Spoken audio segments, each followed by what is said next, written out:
നമസ്കാരം.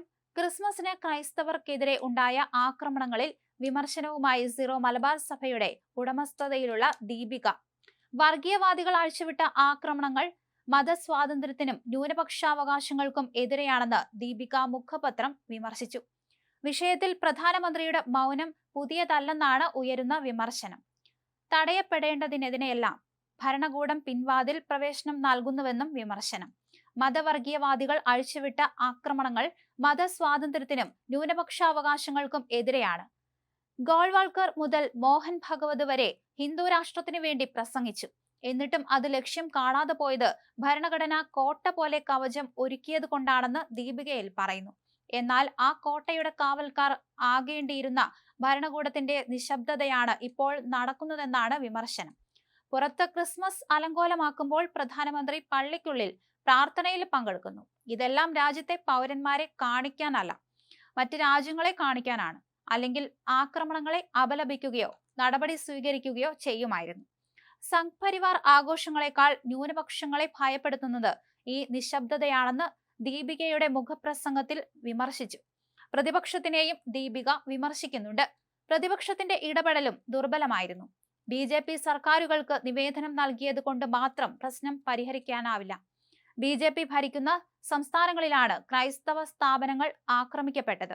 കേരളത്തിലും പരീക്ഷണം നടത്തി. 11 വർഷത്തെ BJP ഭരണത്തിൽ നിരവധി തവണ ആക്രമണങ്ങൾ ഉണ്ടായി.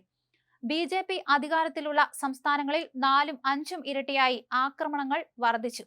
മതപരിവർത്തനം എന്ന പേരിലാണ് ആക്രമണങ്ങൾ മുഴുവൻ നടക്കുന്നത്. എന്നാൽ കർവാപസി എന്ന പേരിൽ നടക്കുന്ന മതപരിവർത്തനത്തിന് ഒരു കുഴപ്പവുമില്ല. ഇസ്ലാമിക തീവ്രവാദത്തെയും ഹിന്ദു ക്രിസ്ത്യൻ വർഗീയതയെയും ഒരുപോലെ എതിർക്കണം. അനുദിനം മാരകമായി കൊണ്ടിരിക്കുന്ന വിഷയത്തെ നേരിടാൻ പ്രസ്താവനകൾ പോരെന്നും മുഖപ്രസംഗത്തിൽ ആവശ്യപ്പെടുന്നു. ഒന്നിനെ താലോലിച്ചുകൊണ്ട് മറ്റുള്ളവയെ എതിർക്കുന്ന വ്യക്തികളും രാഷ്ട്രീയ പാർട്ടികളുമാണ് ഇന്ത്യയിലെ വർഗീയതയെയും തീവ്രവാദത്തെയും പന പോലെ വളർത്തിയത്. അനുദിനം മാരകമായി കൊണ്ടിരിക്കുന്ന വിഷയത്തെ നേരിടാൻ പ്രസ്താവനകൾക്കപ്പുറം മതേതര പാർട്ടികൾക്ക് കാലാനുസൃതവും സമയബന്ധിതവുമായ പദ്ധതി വേണം. ന്യൂനപക്ഷ മത നേതാക്കൾ കോടതിയെ സമീപിക്കണം. ദേശീയ തലത്തിൽ നിയമ നടപടികൾ ക്രോഡീകരിക്കാൻ സംവിധാനമുണ്ടാകണം. വികസന പദ്ധതികളോ ആത്മവിശ്വാസമോ ഇല്ലാത്ത പാർട്ടികൾക്കാണ് മതധ്രുവീകരണത്തിന്റെ ആവശ്യമുണ്ടാകുന്നതെന്ന് ജനം അറിയണം. കൈകോർത്ത് നിന്നാൽ വർഗീയതയെയും തീവ്രവാദത്തെയും തിരുത്താനാകും. പക്ഷേ കൈകോർക്കണം. 2024 മാത്രം ഇന്ത്യയിൽ ക്രൈസ്തവർക്കെതിരായ 834 അക്രമ സംഭവങ്ങളാണ് റിപ്പോർട്ട് ചെയ്തത്. ഈ വർഷം നവംബർ വരെ 706 അക്രമങ്ങളുണ്ടായി. യുണൈറ്റഡ് ക്രിസ്ത്യൻ ഫോറത്തിന്റെ കണക്കുകൾ ആധികാരികമല്ലെന്നാണ് BJP പറയുന്നത്. പക്ഷേ അതിലേതാണ് തെറ്റെന്ന് വിശദീകരിക്കുന്നില്ല. കേന്ദ്രത്തിൽ BJP അധികാരത്തിലെത്തിയതിനു ശേഷം വിവിധ സംസ്ഥാനങ്ങളിൽ ക്രൈസ്തവർക്കെതിരായ ആക്രമണം 4-5 ഇരട്ടിയായി. മിക്കതും മതപരിവർത്തനം ആരോപിച്ചാണ്.